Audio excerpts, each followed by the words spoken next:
ओम शांति।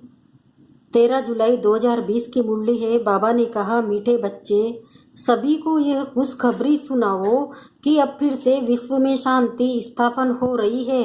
बाप आए हैं एक आदि सनातन देवी देवता धर्म स्थापन करने। प्रश्न है, तुम बच्चों को बार बार याद में रहने का इशारा क्यों दिया जाता है?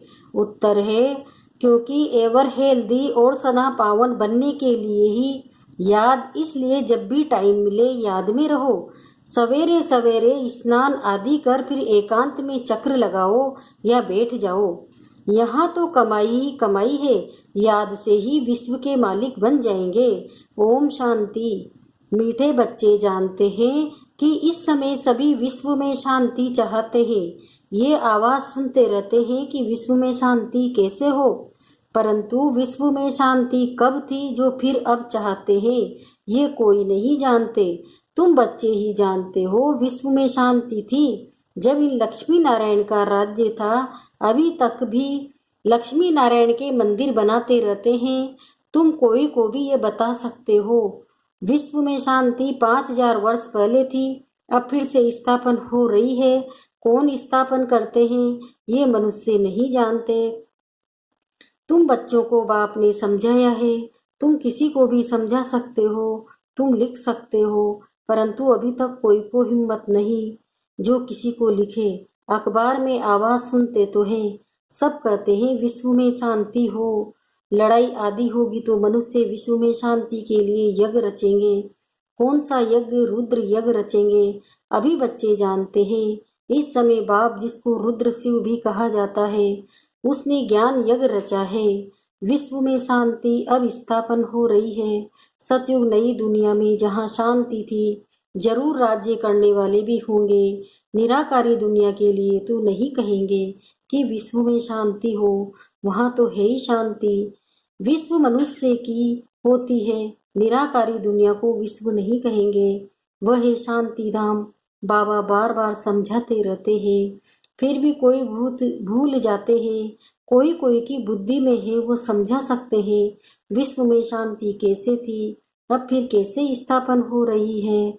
ये किसी को समझाना बहुत सहज है। भारत में जब आदि सनातन देवी देवता धर्म का राज्य था तो एक ही धर्म था, विश्व में शांति थी। ये बड़ी सहज समझने की, समझाने की और लिखने की बात है। बड़े बड़े मंदिर बनाने वालों को भी तुम लिख सकते हो। विश्व में शांति आज से 5000 वर्ष पहले थी जब इनका राज्य था, जिनके ही तुम मंदिर बनाते हो। भारत में ही इन्हों का राज्य था और कोई धर्म नहीं था। ये तो सहज है और सयानप की बात है। ड्रामा अनुसार आगे चलिए समझ जाएंगे। तुम ये खुशखबरी सबको सुना सकते हो, छपा भी सकते हो ब्यूटीफुल कार्ड पर। विश्व में शांति आज से 5000 वर्ष पहले थी जब नई दुनिया नया भारत था, लक्ष्मी नारायण का राज्य था। अब फिर से विश्व में शांति स्थापन हो रही है। ये बातें सिमरन करने से भी तुम बच्चों को बड़ी खुशी होनी चाहिए। तुम जानते हो बाप को याद करने से ही हम विश्व के मालिक बनने वाले हैं। सारा मदार तुम बच्चों के पुरुषार्थ पर है। बाबा ने समझाया है, जो भी टाइम मिले बाबा की याद में रहो। सवेरे में स्नान कर फिर एकांत में चक्र लगाओ या बैठ जाओ। यहाँ तो कमाई ही कमाई करनी है। एवर हेल्दी और सदा पावन बनने के लिए ही याद है। यहाँ भल सन्यासी पवित्र है तो भी बीमार जरूर होते हैं। यह है ही रोगी दुनिया, वह है निरोगी दुनिया। ये भी तुम जानते हो। दुनिया में किसी को क्या पता कि स्वर्ग कब निरोगी होते हैं। स्वर्ग किसको कहा जाता है कोई को पता नहीं। तुम अभी जानते हो। बाबा कहते हैं कोई भी मिले तुम समझा सकते हो। समझो कोई राजा रानी अपने को कहलाते, अब राजा रानी तो कोई है नहीं। बोलो तुम अभी राजा रानी तो हो नहीं, ये बुद्धि में भी निकालना पड़े। महाराजा महारानी श्री लक्ष्मी नारायण की राजधानी तो विस्थापन हो रही है, तो जरूर यहाँ कोई भी राजा रानी नहीं होनी चाहिए। हम राजा रानी हैं ये भी भूल जाओ। ऑर्डिनरी मनुष्य के मुआफिक चलो। इन्हों के पास भी पैसे सोना आदि रहता तो है ना। अभी कायदे पास हो रहे हैं, ये सब ले लेंगे, फिर कॉमन मनुष्य के मुआफिक हो जाएंगे। ये भी युक्तियाँ रच रहे हैं, गायन भी है न। किसकी दबी रही धूल में किसकी राजा खाए। अब राजा कोई की खाते नहीं है, राजाएं तो है नहीं, प्रजा ही प्रजा खा रही है। आजकल का राज्य बड़ा वंडरफुल है। जब बिल्कुल राजाओं का नाम निकल जाता है तो फिर राजधानी स्थापन होती है। अभी तुम जानते हो हम वहाँ जा रहे हैं जहाँ विश्व में शांति होती है ही सुख धाम सतो प्रधान दुनिया। हम वहाँ जाने के लिए पुरुषार्थ कर रहे हैं। बच्चियां भपके से बैठकर समझाए, बाहर का सिर्फ आर्टिफिशियल भपका नहीं चाहिए। आजकल तो आर्टिफिशियल भी बहुत निकले हैं ना। यहाँ तो पक्के ब्रह्मा कुमार कुमारियां चाहिए। तुम ब्राह्मण ब्रह्मा के साथ विश्व में शांति की स्थापना का कार्य कर रहे हो। ऐसे शांति स्थापन करने वाले बच्चे बहुत शांत चित्त और बहुत मीठे चाहिए, क्योंकि जानते हैं हम निमित्त बने हैं विश्व में शांति स्थापन करने। तो पहले हमारे में बहुत शांति चाहिए। बातचीत भी बहुत आहिस्ते आहिस्ते बड़ी रॉयल्टी से करनी है। तुम बिल्कुल गुप्त हो। तुम्हारी बुद्धि में अविनाशी ज्ञान रत्नों का खजाना भरा हुआ है। बाप के तुम वारिस हो ना। जितना बाप के पास खजाना है तुमको भी पूरा बढ़ना चाहिए। सारी मिल्कियत आपकी है, परंतु वो हिम्मत नहीं है तो ले नहीं सकते। लेने वाले ही ऊंच पद पाएंगे। कोई को समझाने का बड़ा शौक चाहिए। हमको भारत को फिर से स्वर्ग बनाना है। धंधा आदि करते साथ में ये भी सर्विस करनी है, इसलिए बाबा जल्दी जल्दी करते हैं। फिर भी होता तो ड्रामा अनुसार ये। हर एक अपने टाइम पर चल रहा है। बच्चों को भी पुरुषार्थ करा रहे हैं। बच्चों को निश्चय है कि अभी बाकी थोड़ा समय है, ये हमारा अंतिम जन्म है, फिर हम स्वर्ग में होंगे। ये दुख धाम है फिर सुख धाम हो जाएगा। बनने में टाइम तो लगता है ना। यह विनाश छोटा थोड़े ही है। जैसे नया घर बनता है तो फिर नए घर की याद आती है, वह है हद की बात। उसमें कोई संबंध आदि थोड़े ही बदल जाते हैं। ये तो पुरानी दुनिया ही बदलनी है। फिर जो अच्छी रीति पढ़ेंगे वह राजा कुल में आएंगे, नहीं तो प्रजा में चले जाएंगे। बच्चों को बड़ी खुशी होनी चाहिए। बाबा ने समझाया है 50-60 जन्म तुम सुख पाते हो। द्वापर में भी तुम्हारे पास बहुत धन रहता है। दुख के तो बाद में होते हैं। राजाएं जब आपस में लड़ते हैं फूट पड़ती है तब दुख शुरू होता है। पहले तो अनाज आदि भी बहुत सस्ते होते हैं, फेमन आदि भी बाद में पड़ती है। तुम्हारे पास बहुत धन रहता है। सतो प्रधान से तमो प्रधान में धीरे धीरे आते हो, तो तुम बच्चों को अंदर में बहुत खुशी रहनी चाहिए।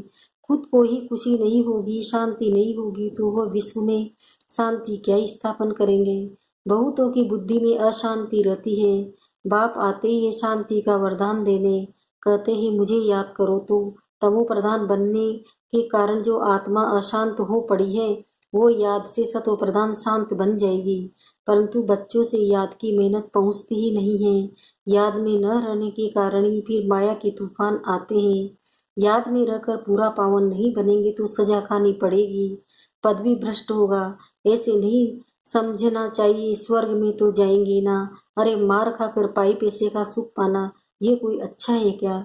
मनुष्य ऊंच पद पाने के लिए कितना पुरुषार्थ करते हैं। ऐसे नहीं जो मिला सो अच्छा है। ऐसा कोई नहीं होगा जो पुरुषार्थ नहीं करेगा।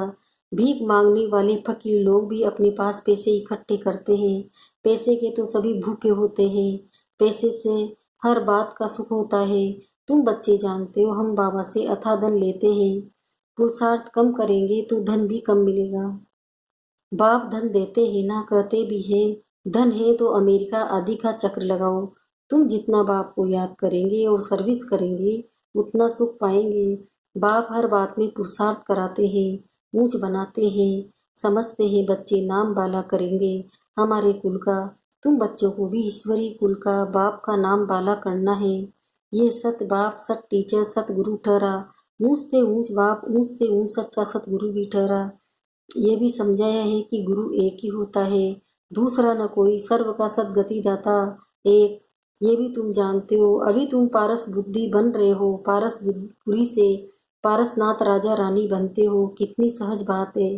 भारत गोल्डन एजेड था, विश्व में शांति कैसे थी ये तुम इस लक्ष्मी नारायण के चित्र पर समझा सकते हो।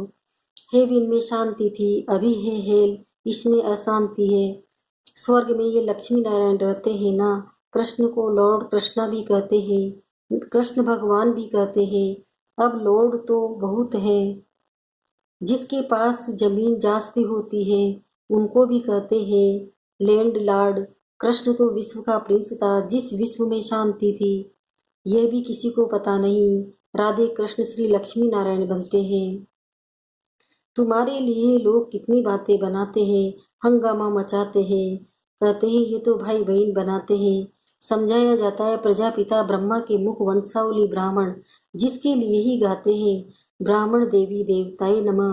ब्राह्मण भी उन्हों को नमस्ते करते हैं क्योंकि वह सच्चे भाई बहन हैं। पवित्र रहते हैं तो पवित्र की क्यों नहीं इज्जत करेंगे। कन्या पवित्र है तो उनके भी पांव पड़ते हैं। बाहर का विजिटर आएगा वो भी कन्या को नमन करेगा।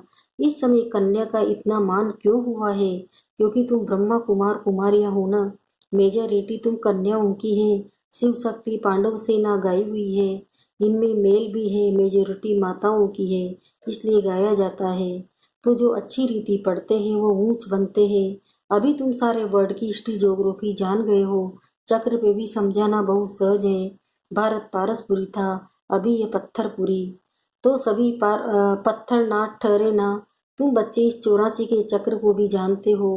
अभी जाना है घर तो बाप को भी याद करना है, जिससे बाप पाप कटते हैं। परंतु बच्चों से याद की मेहनत पहुंचती नहीं है क्योंकि अलबेलापन है। सवेरे उठते नहीं है, अगर उठते हैं तो मज़ा नहीं आता, नींद आने लगती है तो फिर सो जाते हैं, होपलेस हो जाते हैं। बाबा कहते हैं बच्चे ये युद्ध का मैदान है ना, इसमें होपलेस नहीं होना चाहिए। याद के बल से ही माया पर जीत पानी है, इसमें मेहनत करनी चाहिए। बहुत अच्छे अच्छे बच्चे जो यथार्थ रीति याद नहीं करते, चार्ट रखने से घाटे फायदे का पता पड़ जाता है। कहते हैं चार्ट ने तो मेरी अवस्था में कमाल कर दी है। ऐसे बिरला कोई चार्ट रखता है, ये भी बड़ी मेहनत है। बहुत सेंटर्स में झूठे भी जाकर बैठते हैं, विकर्म करते रहते हैं। बाप के डायरेक्शन पर अमल न करने से बहुत नुकसान कर देते हैं। बच्चों को पता थोड़े ही पड़ता है। निराकार कहते हैं व साकार, बच्चों को बार बार समझाया जाता है। हमेशा समझो शिव बाबा डायरेक्शन देते हैं तो तुम्हारी बुद्धि कहाँ लगी रहेगी। आजकल सगाई होती है तो चित्र दिखाते हैं, अखबार में भी डालते हैं कि इनके लिए ऐसे ऐसे अच्छे घर की चाहिए। दुनिया का क्या हाल हो गया है, क्या होने का है, तुम बच्चे जानते हो। अनेक प्रकार की मतें हैं। तुम ब्राह्मणों की है एक मत, विश्व में शांति स्थापन करने की मत। तुम श्रीमत से विश्व में शांति स्थापन करते हो तो बच्चों को भी शांति में रहना पड़े। जो करेगा सो पाएगा, नहीं तो बहुत घाटा है। जन्म जन्मांतर का घाटा है। बच्चों को कहते हैं अपना घाटा और फायदा देखो। चार्ट देखो, हमने किसी को दुख तो नहीं दिया। बाप कहते हैं तुम्हारा ये समय एक एक सेकंड मोस्ट वैल्यूबल है। मोचरा खाकर मानी टुक्कड़ खाना ये क्या बड़ी बात है। तुम तो बहुत धनवान बनना चाहते हो ना। पहले पहले जो पूज्य है उनको ही पुजारी बनना है। इतना धन होगा सोमनाथ का मंदिर बनाए तब तो पूजा करे। ये भी हिसाब है ना। बच्चों को फिर भी समझाते हैं चार्ट रखो तो बहुत फायदा होगा। नोट करना चाहिए, सबको पैगाम देते जाओ, चुप करके नहीं बैठो। ट्रेन में भी तुम समझा कर लिटरेचर दे दो, बोलो ये करोड़ों की मिल्कियत है। लक्ष्मी नारायण का भारत में जब राज्य था तो विश्व में शांति थी। अब बाप फिर से वह राजधानी स्थापन करने आए हैं। तुम बाप को याद करो तो विकर्म विनाश हो और विश्व में शांति हो। अच्छा, मीठे मीठे सिकिलते बच्चों प्रति माता पिता बाप दादा का याद प्यार और गुड मॉर्निंग। रूहानी बाप की रूहानी बच्चों को नमस्ते। हम रूहानी बच्चों की भी रूहानी माता पिता बाप दादा को याद प्यार गुड मॉर्निंग, नमस्ते नमस्ते नमस्ते। धारणा के लिए मुख्य सार है। शुक्रिया बाबा, शुक्रिया आपका पद्मा पदम शुक्रिया। पहला है हम विश्व में शांति स्थापन करने के निमित्त ब्राह्मण है। हमें बहुत बहुत शांत चित्त रहना है। बातचीत बहुत आहिस्ते व रॉयल्टी से करनी है। दूसरा है अलबेलापन छोड़ याद की मेहनत करनी है। कभी भी होपलेस नहीं बनना है। वरदान विकारों रूपी सांप को भी सैया बनाने वाले विष्णु के समान सदा विजयी निश्चिंत भव। अब इसका विस्तार बता रहे बाबा। जो विष्णु की सैया शेष सैया दिखाते हैं ये आप विजयी बच्चों की सहज योगी जीवन का यादगार है। सहज योग द्वारा विकारों रूपी सांप भी अधीन हो जाते हैं। जो बच्चे विकारों रूपी सांपों पर विजय प्राप्त कर उन्हें आराम की सैया बना देते हैं वह सदा विष्णु के समान हर्षित व निश्चिंत रहते हैं। तो सदा ये चित्र अपने सामने देखो कि विकारों को अधीन किया हुआ है। अधिकारी हूँ। आत्मा सदा आराम की स्थिति में निश्चिंत है। स्लोगन है, बालक और मालिकपन के बैलेंस से प्लान को प्रैक्टिकल में लाओ। ओम शांति।